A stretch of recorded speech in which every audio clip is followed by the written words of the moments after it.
Hey there, Christophe from the French Herbal. You probably walked on it without knowing it. It's a small, discreet plant that you will find in meadows and that produces magnificent yellow flowers, sometimes speckled with orange. It's very abundant in our countryside and it has properties that a famous French herbal doctor discovered by pure chance, as we will see in a few minutes. In this episode, I will be presenting Birdsfoot Trefoil. But before we start, a quick but important reminder: I am not a doctor, a pharmacist, or a licensed healthcare professional. The information shared in this episode is for educational purposes only, not intended to diagnose, treat, or cure any condition, and it does not replace professional medical care. Okay, let's start with a bit of a botany. Birdsfoot Trefoil is a perennial plant belonging to the Fabaceae family. Its Latin name is Lotus corniculatus. You will find it in many countries around the world. It's herbaceous, meaning that it does not produce wood over the years, unlike other perennial plants. It's relatively low growing, sometimes lying very close to the ground, and you generally find it on lawns, in fields, on embankments, and along roadsides. Very common, again, in our countryside. The leaves are alternate and trifoliate, so they have 3 leaflets with 2 stipules that form a group of 5 with the 3 leaflets. So it looks like 5 leaflets, but technically they are 3 leaflets and then 2 stipules. And yeah, I know, botany has its own language and it's very precise in terms of wording. The plant has clusters of flowers, and these are typical from the Fabaceae family. So the flowers have 1 standard, 2 wings, and a keel composed of 2 petals. The color is generally yellow, but you will also find orange versions, and sometimes it can lean toward red. The fruit is a pod, typical of the Fabaceae family, and this pod is extended by a small horn, which is where the Latin name corniculatus comes from. And also the name bird's foot, because it comes from the way the pods are arranged like a fan. The plant is quite polymorphic, meaning that certain characteristics of the plant will vary depending on the environment. So, you can have variations in size, in the shape of the leaflets, in the flower color, in hairiness. And this can seem a bit confusing if you haven't seen those different variations in nature, because you might think that they're different species, but actually they're not. They're the same plant. So as always, get help from people who know the plant if you want to identify it in nature, or get a good botany reference book for your region. The parts used are either the flowers or the flowering aerial parts, so leaves, flowers, and stems. As we will see toward the end of this episode, just the flowers seem to be a better option.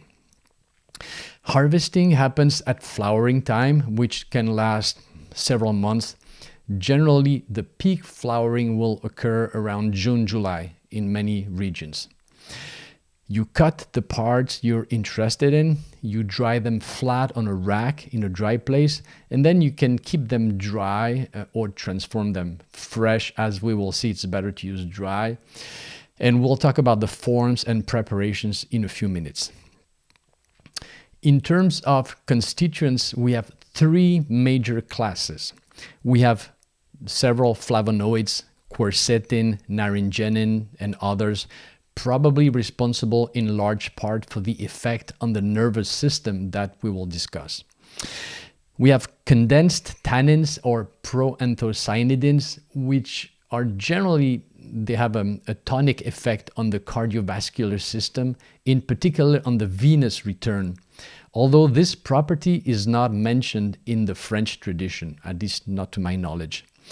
And we have cyanogenic glycosides, which we will discuss in detail. Now let's talk about the medicinal properties of Birdsfoot Trefoil. And to do this, we're going to bring in a great French doctor named Henri Leclerc, who greatly contributed to the modern practice of herbal medicine in France. And he's more or less the one who brought Birdsfoot Trefoil into the French pharmacopoeia. So let me tell you the story. One of his patients, who was a farmer, had conjunctivitis and was also very nervous, so it gave her heart palpitations and sleep issues.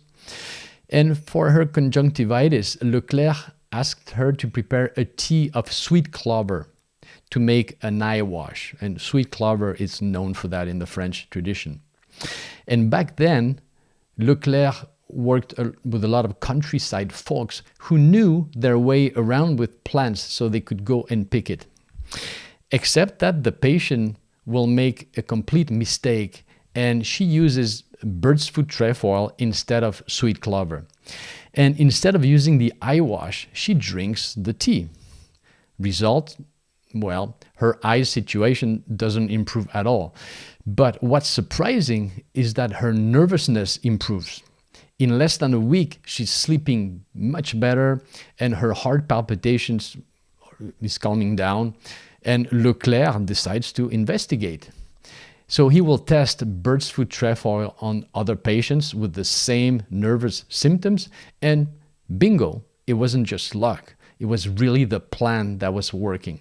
So that's a beautiful discovery, but completely by accident. This brings us to the properties and indications. So, number one, it is an antispasmodic. So it relaxes muscles. And we're probably talking about smooth muscles here. I mean, it's difficult to find precise information on Birdsfoot Trefoil because it's not a widely used or documented plant. But let's assume it works on the smooth muscles that we find in the digestive tract, in the uterine system, in the urinary system as well. So this action will relax cramping and spasms in those areas. But actually, this isn't really a traditional indication for the plant either. What interests us here, from the perspective of the action on nervous hyperexcitability, is the fact that we also have smooth muscles in the arteries. And this action of the plant will relax arteries, slightly lowering blood pressure. And when you lower blood pressure a bit, what happens? Well, you also reduce the overall state of tension in the person, especially when you apply this property in the evening, back home, when it's time to wind down. The plant is also a sedative, so it calms the nervous system directly. It is a mild hypnotic, so it induces sleep. And also we have an antidepressant effect demonstrated in animals. So overall, the profile of Birdsfoot Trefoil is calming, relaxing, soothing. It slightly lowers blood pressure when it has a neurogenic component, which means that the state of the nervous system drives blood pressure spikes. And so globally, it will relax the person who is tense as a guitar string. You can make good combinations in the form of herbal teas or tinctures with sweet clover or with sweet woodruff to create a calming effect before bed. And it will also taste delicious.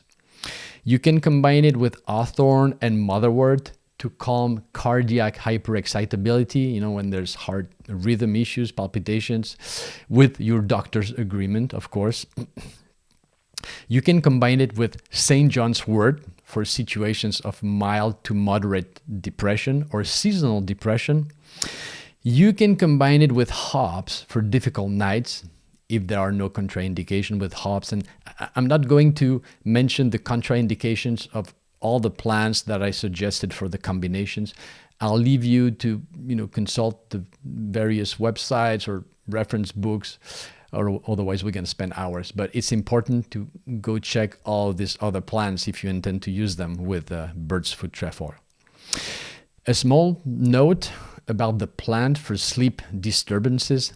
In the French tradition, it has this reputation of helping a person when there are nighttime awakenings. And that seems to be its specialty. So maybe the person has no trouble falling asleep, but they wake up during the night and then they have difficulty falling back to sleep. In which case, you would take it just before going to bed in the form of a tincture, because a tea might make you get up to pee.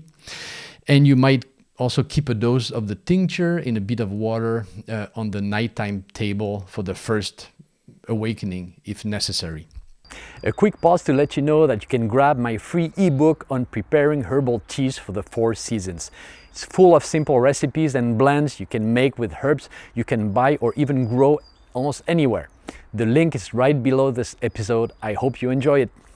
As for forms and dosages, so for herbal teas, Paul Victor Fournier, who is a reference in France from the 1950s, he recommends a tablespoon of the dried flowers for a cup of boiling water, 3 to 4 cups a day. Henri Leclerc recommends 2 to 3 grams of the fluid extract per day in doses of 50 drops. And here he's talking about the fluid extract according to the pharmaceutical Codex definition, which means 1 gram of fluid extract corresponds to 1 gram of the dried plant. This is a form that is on average 5 times more concentrated than a regular tincture. So if we try to translate it into a tincture dosage, then it's going to be fairly high doses. So I'm going to diverge from the great Henri Leclerc here, and I'm going to recommend you about 30 drops of the tincture 2 to 3 times per day as a starting point. Now, that said, occasionally, if there are no contraindication, I think you can take a higher dose if needed. However, we also need to talk about the precautions. So, why did I mention possible combinations with other plants? Is the plant not usable on its own, properly dosed, and can we take it over a long period of time? Well, based on the data we have available, perhaps not. Why? Because it contains what we call cyanogenic glycosides. And these glycosides will be broken down to produce hydrocyanic acid, which is toxic. Now, we're not going to panic, right? These are small quantities, but we need to take that into account. You'll find those glycosides in certain phenotypes of Birdsfoot Trefoil, meaning certain variations. And those variations are almost impossible to distinguish from others. So to put it more simply, some plants will contain more cyanogenic glycosides than others, and you won't be able to tell which ones, right? This will also vary according to the season when you pick. I found one study saying that cultivated species seem to contain much more than wild species. That said, the wild species do contain some. And all references, as usual, are on my website if you want to go further. This hydrocyanic acid is released after tissue damage. For instance, when the fresh plant is cut or when it's macerated in lukewarm or hot water. So when you make a tea, right, with a temperature above 104 degrees Fahrenheit or about 40 degrees Celsius. Drying will significantly reduce the release of those compounds. That said, not completely. And a tea of the dried plant or a tincture of the dried plant can still contain traces. The quantities are on my website as well. The flowers are less concentrated than the other parts of the plant. That said, the flower still contains small amounts, especially during the active flowering period. We should know that small amounts of hydrocyanic acid will be detoxified by the liver without too much problem. That said, larger amounts can overload the liver's capacity and create cyanide toxicity issues. In Belgium, its commercialization as a medicinal plant is regulated because of this risk. Okay, so let's make a pause here. I gave you all the raw data. And now I'm going to give you my conclusions from this mass of data. I'm going to maintain a certain precautionary principle, but without getting into paralysis either. So use the flowers rather than the entire aerial parts. Dry them first and then transform them into a tincture or a herbal tea once it's dried. Reserve the plant for occasional use if you take it alone, or use it in smaller quantities in a mixture in a herbal tea or tincture if you want to use it over the longer term. And even then, take regular breaks. This is why I mentioned possible combinations, to give you some ideas. I think you can occasionally take more than the dosage I suggested a few minutes ago, and within reason, right? I mean, if the plant provides relief that other plants do not provide, we always come back to this benefit to risk ratio. Do not take this plant if you're pregnant, breastfeeding, or if you have a liver disease, since the liver will bear the detox load. This is not a plant I would give to children. We have a much gentler plant to calm a hyperexcited nervous system. And at the end, if this concerns you, you can obviously pick other plants which are completely safe, like chamomile, lemon balm, linden, and many others. So that's it for my conclusions. My goal here is not to scare you, but to give you the information. We cannot sweep the data under the rug. That said, we also have other plants containing cyanogenic glycosides like passion flower. And for Passiflora incarnata, the leaves contain some of those glycosides. And the leaves are the part we used in herbalism. However, the studies don't give any concentration, so I cannot compare it with Birdsfoot Trefoil. As for me, well, let me tell you, it's a plant I've tested on myself. It's a plant that I have sometimes recommended to certain clients I work with, and I don't intend to remove it from my toolkit, but I do intend to follow the precautions that I've listed for you. And that's it for Birdsfoot Trefoil. I hope you found that video interesting. Thanks for being here. I will see you very soon for the next episode of The French Herbal.